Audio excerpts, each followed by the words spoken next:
What's up, Jason? What's up, dude? How was the fair? Dude, stop getting it. I'm trying to get past you. Why? I thought we were going to the shop. In the shop. We are. Sharks are doing good. Sharky, sharky, sharky. They're getting big. Hey, check it out. This is Carlos here. Why is he sideways? Is he drunk? Come here. Oh, look, he's afraid of you. Is he drunk? Carlos always comes up. No, so he's that emperor angel. Camera. He's afraid of you. He can face. smell you. Probably your face. Come on, Carlos. Come on. It's off. He's the most expensive little fish we have. Really? But I'm kind of afraid of him getting eaten by the sharks because the sharks are getting big quickly. Look at this one. Oh yeah, She's a big girl. Okay, so we got a ton of stuff going on at the shop. We'll do like a little walkthrough on the shop, show you what's going on. First and foremost, slant back. It is coming along slowly. This is my truck, so the build process is gonna be, unfortunately, quite a bit slower than a customer's truck because got a bunch of customers that are, here before me, and we're getting their trucks knocked out. We got some deadlines, some big deadlines coming up. One of them is Chris Singh's truck. Chris's truck is not here right now. It's down at paint, so I've been going back and forth to the paint shop every couple days, checking in on him, making sure everything is done 100%. I trust him, but I also want to make sure that I see it every single day. Wait, what are all those lights over there? Jeff came by from Baja Designs. We're going through a couple big trucks, and I told him about this one. I'm like, okay, so what do you think we should do on this truck? And he's like, oh, this is what I would do, blah, blah, blah. And so I started telling him about how rare this vehicle is and how special it is for us. And he's like, oh, I'll hook you guys up. Just give me a list of all the lights. Let's go ahead and plan this thing out together. Super cool of them. We got all the Baja Design lights going on. So we're doing a couple things that are a little bit different. One is we're running the S-Pod. We've done it before, but we're doing it again. We're gonna have to figure out some type of custom mount for this guy. Figure that out later on. Right now, we still need to get it on the road. A really cool design. We've got a couple of the 50s down here. These are the Onyx 6s, which is massive light output. I mean, honestly, like way too much. So we've got those guys going on. Then we've got, this is my favorite. Actually, no, I lied. My second favorite is running two 20-inch lights on either side of the center marker light. So let me show you what I'm talking about up here. It's putting two of the 20s on either side of the center marker light. This light is going away. We've got the Onyx 6s going in underneath here. There'll be one over here, the 3 center marker lights, and then one on the other side. Oh, you know what? We got this over on Blake's vehicle. So take a look at this. We're running two 20s, and the center marker lights are opened up. Kind of effect. They are bigger. This is a lot bigger. A lot more light output. Yeah. But show you my favorite light we're putting on here. I'm actually stealing Chris's idea.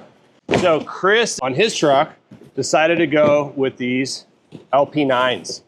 So check this out. So traditional light style, they're not traditional at all. These are LED lights. This is also Jeff's favorite light from Baja Designs because the light output, he said 200 degrees, so over 180 degrees. And a lot of that reason is right there. The light's built into the side here. Light output from this is amazing, a tremendous amount of light output, but it keeps like kind of a factory look to the truck. Let me show you. These guys are gonna go up in here. So two of them up here. So here's the second one. I went with amber on everything down below. The best light color choice for fog, for like dusty conditions, snow conditions. A lot of that debris in the air will actually reflect off of it with white light and actually become kind of blinding. So the amber cuts through all of that. You actually get better visibility. Then I'm running the clears on the top side. So the clear on the top side is really meant for like longer distance driving, higher speed stuff in like desert conditions, off-roading. So I'll have those lights up there. Down here are amber, and I'm putting in some Baja Design Squadron Pro ambers down here and here. That's what's going on that truck. Here, I'll show you the other lights. They're, be careful, they're actually kind of heavy. So massive heat sinks on the backside. These things are just sick, really cool. I mentioned I'm copying Chris's truck. Chris wanted to go with these traditional LP9s. And so we're doing that on his truck, and talking to Jeff, he's like, yeah, that's my choice too. The light output is second to none. So that's what we're doing. So I've got Squadron Pros. Okay, so these are the reverse lights. These are gonna go into the rear bumper. Let me see if I've got, yeah, come over here, Jason. So, I can't get over that way. Let's go that way. It's getting a little tight in here. So these guys are going back in here. So wrong adapter plate, but you kind of get the idea. These are the scene lights. So the light output of it is actually less than the Squadron Pros, which is what you want. You don't want to have too much light output back here. If you get too much, it'll just wash out your reverse camera. So that's what's going in the rear. Okay, so here are the Squadron Pros in amber. Again, these guys are going in the front of the bumpers, and really good light output. They work very well, and honestly, I'll probably use these like 95% of the time versus all the other lights. So not as much light output, not nearly as much light output as the LP9s, but also you don't want to have too much light going on down the road and blinding people. So this is a really good choice for kind of normal everyday driving. Sneak peek at the rims. Oh, this is the first time I'm actually showing the center cap. We're still developing the back mount piece here. These are the standard like standoffs that we used to use, but on this one, we're gonna do like a full billet aluminum piece that's gonna go back here and stand this CTIS protector off. So that's gonna sit right about there like that. Reason I'm showing it right now is we have a new website. It's gonna have a wheel simulator on there so you can pick out your specific H1 Hummer, Humvee, and here in the near future, H2s, you can select your rim design, your hardware, your center cap. So if you have CTIS, you can do our traditional half moon shape center cap, or if you want the full protector for the CTIS, you can do that. I know there's a lot of comments. Is it going up for sale? No, it's not. This is my truck. I'm driving it. Super excited about it, for sure. So it's not for sale. It's not selling. Stop asking. We did the conversion on this quite a few years ago. We are redoing it, all the little details. We have an upgraded cooling stack, so that's being upgraded right now. I've got winches coming in. Rims are almost done. Okay. Yeah, there's Enough a lot of about work. you. So pretty straightforward. Conversion, paint job. I mean, I say straightforward, there's a lot of work. It's kind of like a full restoration, nothing on the inside, stock interior. Mechanically, a lot of work has been done. Exterior-wise, it's been done, but I dig it. It's very simple. Factory brush guard, which I used to hate these things because I had one and I couldn't afford like a full D-ring brush guard until I built my own. I dig them now. It has like a very factory look. Blake's truck is coming along well. We've got the rigid lights up here, new light bar. Big hurdle was the AC system. New AC system is in. Rims and tires finally came in on that guy. Got them installed, massive 40s as well. We just finalized the horns on here. Do you want to hear it? Sure. All right, let's hear it. Hey, Randy, we can tell how loud the horns are based on how high Randy jumps. So, Randy, you stand right there. No, we go outside. Hey, Brian. Hey, hit the horns for me. Since you installed them. This is the biggest air horn system I think we've ever installed. Oh my God. Dude, that is so gnarly. I know it's like, you think I'm overreacting. I'm not. It's vibratingly loud. The whole inside roof started shaking a little bit. I can feel my fingers vibrating. On to some more work. Wrapping up this truck. Customer flew out last week, finalized a ton of work, also added a bunch of work. So we're getting this truck wrapped up. Yeah, there's a bunch of stuff added on, like lights and some specific questions that we had on like the final details. So it's nice to have the customers out, check it out. Sam's truck, we're replacing the fuel tank. Down in here, this is the baffle that starts to break apart. So look at this. That whole baffle's breaking apart. I mean, it's literally like it's out. So that guy's coming out, new fuel tank going in. Takes a little bit more maintenance, especially because these trucks are getting older. There's just more and more stuff that it's failing over time. And that's one of them right there. Okay, so back in fab. Got a bunch of stuff going on actually, check this out. Dylan quit like, what was it, 3 months ago? Like Two months ago? You couldn't stay away, huh? Yeah. It's because we wouldn't buy him t-shirts. Yeah. So we found out we got new t-shirts, I finally new shop got 3. shirts. Yeah, just 3? Yeah. Wow, she is stingy on those shirts. All right, I'll get you some more. Anyways, he found out we got some more shirts, so he's back here.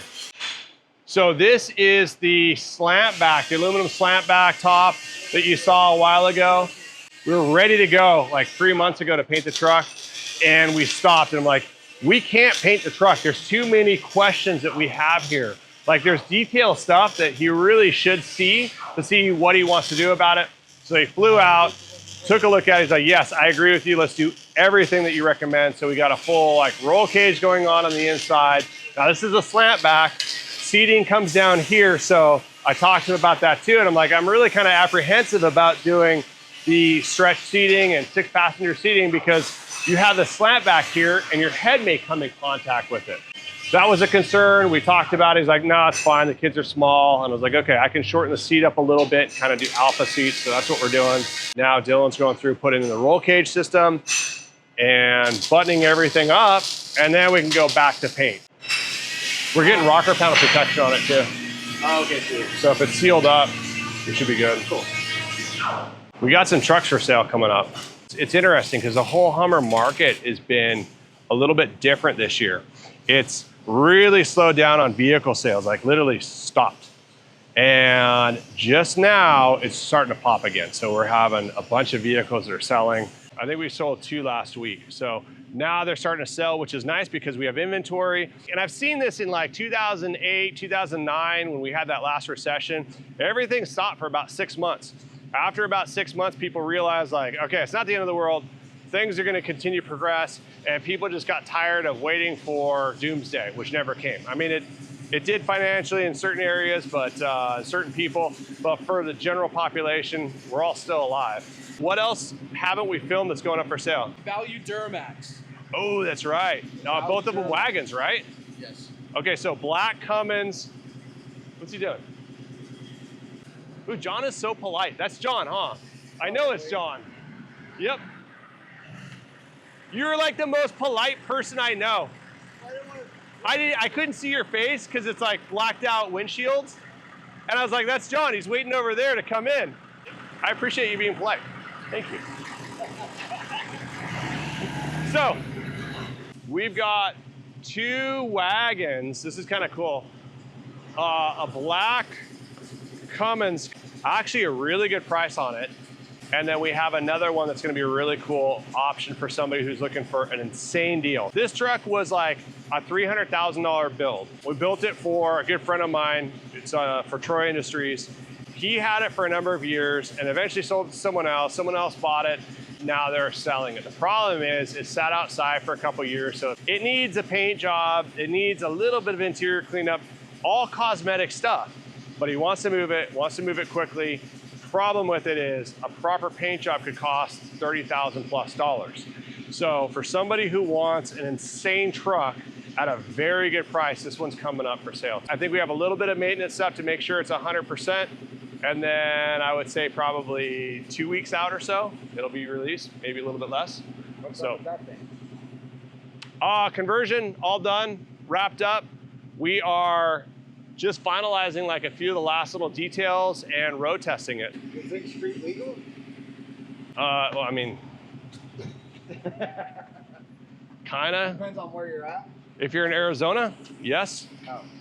But in California, they don't like them here, but they cannot stop an Arizona plated and legal vehicle from being in California. So can't really do anything about that. So yes, it is street legal, 100% in California under different states registration. So yeah, really clean truck. Update on Mel's truck. He's fighting insurance right now, trying to get the process going there. They came back and actually told him that he shared responsibility at some level. which he just started laughing and started screaming. You didn't hear that, huh? No. They told him he shares like 10 or 20% of the responsibility, which is absolute bullshit. Because he pulled over on the side Yeah, of the because freeway? he was on the side of the freeway. He exposed himself to that type of situation, which his response was, you fucking dumbass, you would have 2 dead people on the inside of the car if I didn't stop. And now you have 0 people that are dead. So you have 0 claims for life. So his insurance came back and said, no, they are 100% at fault. Now he's waiting for an adjuster, I guess, or an appraiser to come out and take a look at it and try to value it. But really, that's pointless because the only people in the world that could evaluate this truck is us. That's the truck that's coming up for sale very soon. Come on. Stop being so polite.